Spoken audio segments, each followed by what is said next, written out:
Hello friend. Wherever you are listening from, I welcome you. Tonight, you're invited to drift back in time, not to a moment of drama or war, but to a place of warmth, of rhythm, of calm, a place where the soft hush of river water flows like time itself, where golden reeds lean gently in the breeze, and the sky wakes with colors older than memory. We are going to ancient Egypt, not the Egypt of great pharaohs and towering monuments, but the Egypt of quiet days, of families baking flatbread, of farmers checking the wind, of scribes tapping ink from carved pots. So, let your breathing slow. Let your thoughts drift like little boats down a wide river, and let the story carry you gently to the banks of the Nile. You are safe here, and sleep is only a quiet breath away. The Nile flows softly in the dark, still cradled by stars. Its waters are slow this morning, not sluggish, just thoughtful, as if the river is remembering. Somewhere nearby, papyrus reeds rustle, tall and green and ancient. The sky is just beginning to change. A soft pink blush creeps up behind the western hills, washing the air in warmth. A heron glides low over the surface, its long legs trailing behind like thread. There is no rush here. The heron lands quietly on a patch of mud, cocks its head to listen to the world waking up. Not far from the water, a small cluster of mud brick homes sits sleepily in the dim morning. Their roofs are flat and clean, each one laid with bundles of reeds or baskets of drying dates. A rooster stretches its wings in a lazy arch. One eye opens, then the other. There is no alarm clock, only the sun, and the way its light gently calls to every leaf, every sleeping goat, every dreaming child. In one small house, a woman named Haisha begins to stir. She rises not in haste but with the rhythm of the Nile itself, slow, steady, warm. She steps quietly over sleeping children, their curly heads resting on woven mats. Her bare feet find coolness in the packed earth floor. She wears a simple linen shift, smoothed by use and time. In the outer courtyard, a clay oven is still warm from yesterday. Beside it sits a large bowl, already filled with a mixture of flour, water, and a handful of salt gathered from the nearby basin. She hums to herself as she kneads the dough, not a song with words, just a slow tune like water thinking out loud. With each press of her palms, the bread takes shape. She will cook it soon, flat and round, crisp on the edges, soft in the middle. The smell will fill the village. It always does. Down by the water's edge, a boy named pharaoh walks barefoot. He is no more than 7. His tunic is too long, and he's tied it with a strip of cloth to keep it out of the mud. He's carrying a small net, looking for freshwater snails, though he knows he will mostly collect shiny pebbles and empty shells. He looks out across the water, where the surface glows gold now. A long shape glides beneath the ripples, not fast, just slow and sure. He knows it's a crocodile. He is not afraid. He's been told all his life that they are to be respected and watched from a distance. Some villagers say crocodiles are protectors. Others say they carry messages to the gods. Pharaoh only knows that they are old and beautiful in their own way. He crouches and watches its shadow pass, a little more slowly this morning, as if it too is sleepy. Back in the village, the sun has begun to paint everything gold. Children stretch. Old men sit outside, rubbing their eyes and watching the sky. A girl braids her sister's hair with nimble fingers, humming a lullaby their grandmother once sang. Someone begins to sweep the courtyard, not fast, just back and forth with slow rhythm. Clay pots are filled with water, lifted with a shoulder's ease. There is no shouting, no clatter. Just the quiet sound of a people living with the river, not against it. They rise with it, sleep when it sighs. Even the cats, sacred, spotted, slinking, seem to move slower in this light beyond the village and temple. The landscape flattens. There the earth glows with green, a gift of the Nile's floods drawn back into fertile rows. Farmers work slowly among the crops. They bend, rise, pat the soil and murmur to one another with voices so low, it's as if they're whispering to the plants themselves. This is the season of growth. The time when the river has returned to its banks, leaving behind a thick black silt, soft to the touch, cool underfoot. Papyrus grows wild along the irrigation channels. Waterbirds lift and settle again, feathers barely brushing the surface. Somewhere, the low creak of a shadif, a counterweighted lift, breaks the silence now and then, drawing water into stone-cut furrows. Time does not pass here. It lingers. At the edge of the field stands a tamarisk tree, its delicate feathery leaves offering a broad pool of shade. Underneath it a cloth is laid, worn but clean. Upon it, baskets of dates, dried fish, olives, a small bowl of honey. 2 older men sit cross-legged, their linen headcloths pulled low to block the sun. They share quiet words, sometimes pausing simply to watch the breeze. Nearby, a young girl balances a clay jug on her shoulder. She pours cool water into carved wooden cups, and everyone drinks in slow, grateful silence. Goats pass lazily nearby, bleating now and then. Even the flies buzz more slowly in this heat. The food is simple, but shared, it becomes sacred. After the meal, some lie down on woven mats and cover their eyes with pieces of cloth. Others sit, carving little reed flutes or braiding palm fibers into rope. Time is not measured here by hours, but by the shadow's movement. One old man strokes his beard thoughtfully, listening to the sound of the shatif. Lift, pour, pause, lift again. The river's rhythm is mirrored in every motion. Even in sleep, they are in harmony with its pulse. A dragonfly passes lazily through the air, pausing on a boy's knee before flitting away. On a quiet bank shaded by tall date palms, a reed boat is moored gently to a rock.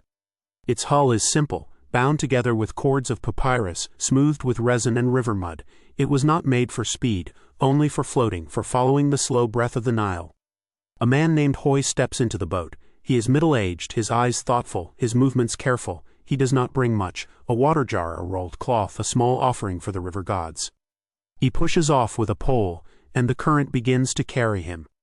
The sound of the pole slipping from stone to water is soft, like a secret whispered to the earth. The reeds part slowly as the boat slides past them. Dragonflies hum. A kingfisher darts forward, blue and fast and sudden, but then all is still again. Time on the Nile is measured in size. Soon, Hoy's boat enters a wide, shallow stretch of the river. Here, the water is dotted with hundreds of lotus flowers, white and pink, wide open to the sun. Their petals tremble only slightly in the breeze. Some are closed still, their heads bent in soft prayer. Others stand tall, reflected in the ripples like living stars. Hoy does not speak. He reaches into the water and gently plucks a single blossom, not to keep, just to hold for a while. In Egypt, the lotus is a symbol of rebirth. It closes at night, opens at dawn, like the soul rising. He places it on the boat's wooden seat beside him. It rests there calmly. Even the insects seem to buzz more slowly here. Even the river seems to hush itself. As Hoy floats, he speaks aloud, not loudly, but like someone remembering. He tells stories, not to an audience, but to the river itself. Stories of gods and stars, of a bird with a human soul, of a child who dreamed of walking across water. These are not tales of war or empire. They are lullabies in the form of myths. Hoy speaks the names of the old gods with care. Ra, the sun father. Thoth, the quiet scribe. Hapi, the god of the inundation, who fills the Nile's arms like a father lifting a sleeping child. He places a small piece of bread into the river as an offering. It floats for a while, and then it is gone. The sun lowers gently in the west. The boat drifts more slowly now. The water, too, is beginning to rest. The lotus flowers begin to close, folding in on themselves with grace. Above, a flock of birds wheels across the soft orange sky. Hoy leans back on his rolled cloth and watches. Not thinking, not remembering, just watching. He takes a long sip from his water jar, and the taste is cool and faintly sweet. He closes his eyes. The Nile cradles him. Time and story and current flow together now. Back in the village, the sun sinks low behind the palms. Shadows stretch long and golden across the ground. Children's feet leave faint prints in the dusty paths as they return home with their families. The goats bleat once and then settle. Smoke curls from clay chimneys. Not heavy, just a lazy swirl of warm breath rising from small cookfires. The scent of roasted lentils and cumin fills the air. Somewhere, a woman stirs a pot of stew with a long reed spoon. She tastes, smiles, adds a pinch of coriander. It is the hour of return, of soft voices, of hands washed in clay basins, of low words exchanged between people who know each other well. No one speaks loudly. The village speaks in murmurs now. Lamps are lit one by one. Small clay bowls filled with oil, with a single wick flickering inside. They are placed carefully in corners and on low tables, casting long orange shadows on the walls. In the center of each home, woven mats are unrolled. A basket of bread is placed on each, then bowls of lentils, dates, and a little goat cheese wrapped in fig leaves. Families gather, not in rows or order, but as they are. Some lean back, some rest their heads on one another. They eat with their hands, tearing bread, dipping it slowly, savoring. No one counts the time. The night has begun. When the meal is finished, some of the villagers climb to the rooftops. The roofs are flat and firm, made for such evenings. Here, the air is cooler, the stars beginning to blink into sight. A boy lies on his stomach, chin in his hands, staring upward at the slow purple sky. Beside him, an old woman clears her throat. Everyone quiets. She begins her story, not quickly, not loudly, just as one breath leads to the next. She tells of Khonsu, the moon god, who rides across the sky in a silver boat. She tells of the star Soptit, who brings the flood, and of the time when the crocodiles spoke in human voices to warn of coming rain. The children listen with wide blinking eyes. A cat pads across the roof, curls into a ball and closes its eyes, tail flicking once. The story drifts on. The stars now stretch thick across the heavens. Their reflections shimmer in the river, like a net of silver laid across dark silk. One by one people begin to lie back, on mats, on arms, on each other. They do not speak. The stories are over. Only the stars remain. A man hums an old tune, more breath than melody. A girl traces lines in the sky with her finger, whispering the names of gods she's only just learned. There is no sound from the river now. Even it has gone to sleep. Downriver, near the edge of the village, sits the local temple. Not one of the great stone marvels you may imagine, but a small humble sanctuary of limestone and painted walls. Its columns are wrapped with soft lotus motifs, and papyrus patterns are carved into their base. In the cool stillness of night, the temple wakes softly. Its priests do not rush. They move with purpose, but quiet, measured, respectful. The gates are opened gently, incense is lit. Not for spectacle, but for communion. A low hum begins, almost beneath hearing. The sacred sound of evening prayer. Near the temple courtyard is a raised stone platform. Here, the priest-astronomer reclines with a long reed scroll and a wax tablet. Above, the stars have risen fully. Each constellation holds meaning. The falcon of Horus soars near the horizon. Soptit, the star we call Sirius, is just visible, blinking with silver-blue light. This is no mere stargazing.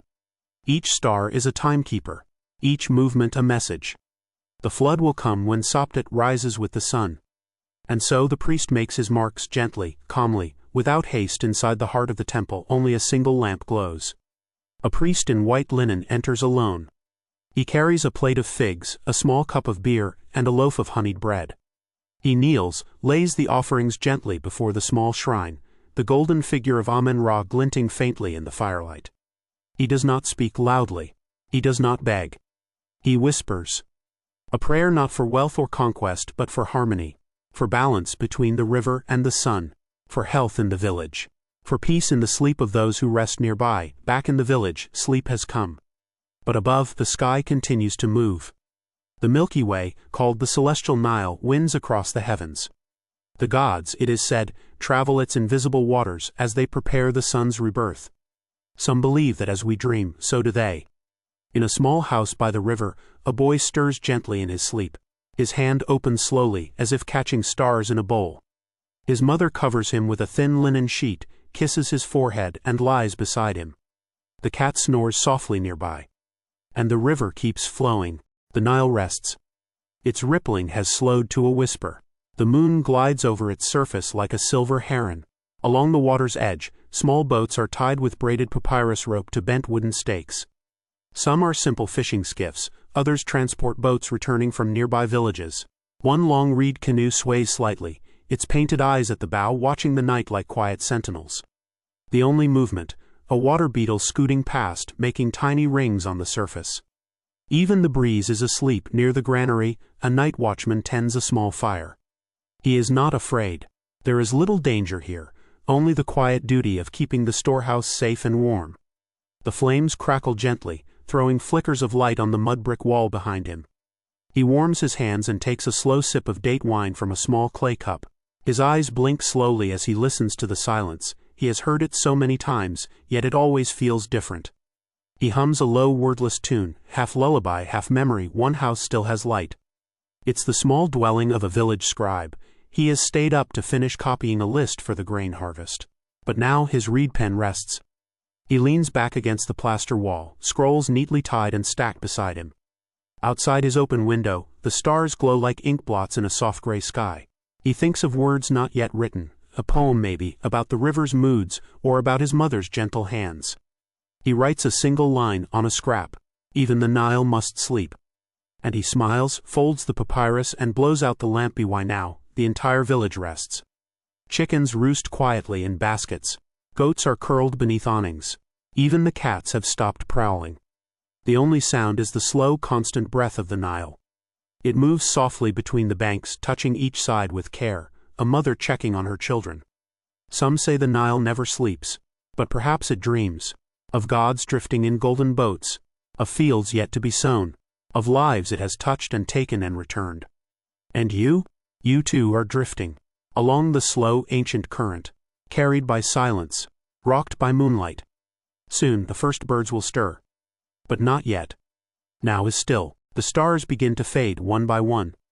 The sky, once ink black, softens into a deep indigo. Then, a pale lavender. Then, the thinnest thread of gold appears at the edge of the world. No trumpets sound, no voices shout. But the Nile glows, a shy shimmer of pink along its gentle ripples. One by one, the homes of the village respond. A wooden shutter creaks open, a sleepy goat bleats softly. A mother stirs in her bed and presses her cheek against her child's forehead. The world, still cradled in silence, takes its first waking breath by the edge of the garden shrine. An old woman lights incense. She moves slowly, her joints stiff with age but her movements practiced. She sets down a basket of small figs, a dish of barley, and pours a small trickle of cool water into a clay bowl. The statue she faces is worn, smoothed by years of touch. A small figure of Hathor or maybe Isis, watching. She speaks no words, but the gesture is ancient, as old as any scroll or temple wall. A quiet thank you for safety, a silent request for more. In the first courtyard the fire is lit. A soft red glow begins beneath the ashes, coaxed gently with dry palm fibers. A woman crouches over the hearth. She places dough, flattened with her fingers, onto the hot stone. The bread will feed the workers soon, but for now only its sweet-smelling warmth rises into the air. A child, still yawning, stirs a pot of lentils with a wooden spoon. The fire crackles. A sleepy cat stretches tail high, then flops again near the warmth. Out along the riverbank, the air grows brighter. Herons begin their long, graceful walks in the shallows. Small birds flit from reed to reed, singing short, chirping songs. Two children wade through the edge of the river, cupping water in their hands, laughing softly so as not to wake the others. One of them holds a small reed flute. He blows gently. The notes are not perfect, but they are kind. A wandering song, barely there. The Nile listens, and carries the sound. By now, the village is stirring in every corner. Baskets are lifted, mats are shaken, the smell of warm bread thickens.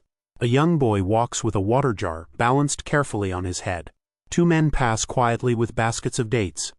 A woman opens a woven door flap, and looks to the horizon. She closes her eyes for just a moment, letting the warmth of the rising sun wash across her face.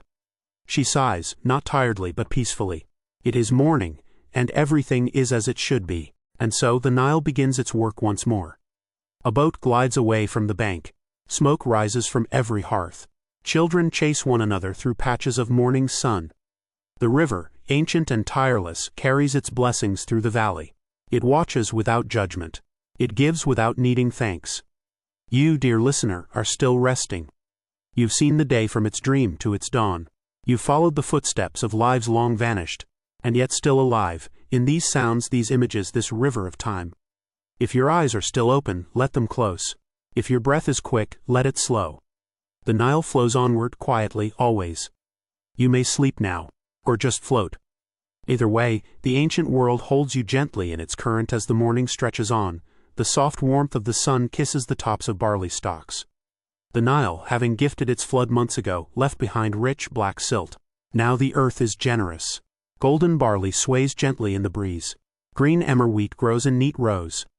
Farmers work calmly in pairs and trios. Their linen robes flutter slightly in the wind. One bends down with a curved sickle, slicing the grain. Another collects it gently in bundles. No one rushes. The pace is steady, rhythmic. Like a lullaby sung by the land itself, down a gentle path beside the irrigation canal, a young man leads a pair of oxen. They walk slowly, their horns swinging with the rhythm of each step. A plow digs shallow furrows into the rich earth behind them. Small birds hop along the newly turned soil, pecking at grubs. The young man hums softly to himself, a tune his grandfather likely sang. It is not for the oxen, it is not for the birds. It is simply to fill the air with peace. A few workers gather here to rest. They sit on woven mats. A clay jar of water is passed between them. A basket of dried dates and soft bread is shared. A child leans against her mother and chews sleepily. An elder leans back against a palm tree, watching the slow clouds drift by. There is laughter, not loud, just the soft kind that rolls like river water over smooth stones farther upriver. In the center of a quiet village, a stone temple waits in stillness. Its outer walls bear carved stories, pharaohs and gods etched in careful hands. Birds rest on the shoulders of painted lions. A row of columns stands like ancient trees, each one cool to the touch, wrapped in shade. Inside, the air is hushed. You can almost hear the heartbeat of stone. A priest walks slowly across the courtyard. He sweeps the path before the statue of Amen. Then he sprinkles water from a wide bronze bowl, not out of duty but reverence. It is not a grand ritual today. Just care, quiet sacred care. Inside the temple's inner chamber, the air grows cooler. Thick stone walls keep the heat at bay. Torches glow in bronze brackets, but their flames flicker softly. At a central altar sits a small dish of burning incense. The smoke rises in delicate curls, winding toward the ceiling. The scent is sweet, myrrh perhaps, or frankincense, the kind of smell that lingers in dreams. A scribe walks past slowly, his scroll held close, whispering the names of old gods under his breath. He pauses, sets the scroll down and touches the cold stone floor with his fingers. Just for a moment. Just to remember where he stands. As midday arrives, light pours down from the temple's high slit windows. It lands across the floor in long golden stripes. Dust motes dance in the beams. They swirl like tiny stars. Outside, a child watches a pigeon land on the temple wall. She giggles as it hops awkwardly, then flies again with a sudden quiet lift. The priest sees her from afar and smiles. Even here, in a place of ancient stone and divine silence, life bubbles gently. Not loudly. Just enough. The sun has begun to lower itself behind the western hills. Its light, once golden and bright, turns mellow, like honey melting slowly on warm stone. Along a narrow path leading back from the fields, villagers return. They do not rush. Their pace is relaxed, limbs satisfied from the day's work. A woman carries a basket on her head filled with grain. A boy follows behind, whistling quietly and kicking a pebble down the road. He pauses to watch a heron in the reeds, and the heron watches him back. Time drifts here, slower than water, quieter than thought. In the center of a mud-brick courtyard, a small fire burns gently. Families gather. Not in haste, not in ceremony, just in the rhythm of the setting sun. A clay pot simmers with lentils and garlic. Flatbread is passed around, warm from the coals. A bowl of dates rests in the middle. The elder speaks slowly, telling a remembered story of a falcon and a crocodile. It is not a story of war or fear, only of cleverness and peace. Children curl beside their mothers. A cat watches from the roof edge, its eyes glowing in the softening light. Later, down by the water, the Nile glimmers in twilight. A fisherman pushes off gently in a reed canoe. He casts a net, not for a heavy catch, but just enough for the morning. Frogs sing from the rushes. A crocodile yawns lazily on a distant bank, uninterested in anything but dreams. Overhead, the first stars appear, delicate white points in a sky slowly darkening. The river carries the memory of the sun, even after it has gone. Back in the village, lamps glow softly in every doorway. Their flames flicker orange-gold against whitewashed walls. A girl lights one by touching a reed tip to a glowing ember. She carries it inside, where her grandmother is arranging a bowl of fresh figs. The home smells of earth and oil and sweet wood smoke. A dog curls near the door. A cradle rocks gently with no one touching it. The sky beyond the door is velvet blue. A family climbs to the roof of their home. The air is cooler up here. Soft mats are laid out, pillows of straw and linen, a shared woolen cloth. One by one they lie down, watching the night unfold. A child points to a star and asks if it is Ra, traveling beneath the world. The father smiles and says yes, he sails now in his night boat toward morning. No more words are needed. The mother hums a tune that has no name, only rhythm and breath and memory. The dog lets out a sleepy sigh. A shooting star crosses the sky without sound. And then, quiet from above, the stars blink softly over the Nile Valley. The river rests. The fields are quiet. Temples stand in stillness. And the people, gentle people of sun and water, sleep. Their dreams drift like papyrus boats carried by the night wind. They will rise again with Ra. But for now, there is only rest. And breath. And stars. And so, dear listener, You've walked the soft banks of the Nile. You've sat in shade and felt the warm hush of temple stone. You've shared meals beside gentle fires, watched birds glide above sunlit barley, heard frogs and stars whisper across the night. This was the Egypt beyond conquest, beyond monuments. This was the Egypt of quiet hands, gentle eyes, and peaceful hearts. You are part of its story now, just as every grain of sand remembers its place beside the river. So close your eyes. Let the slow rhythm of the Nile guide you. Let the warmth of the stones beneath your feet hold you. Let the stars above you watch and keep you. And sleep. Sleep, like a reed in the breeze. Softly, easily. Good night.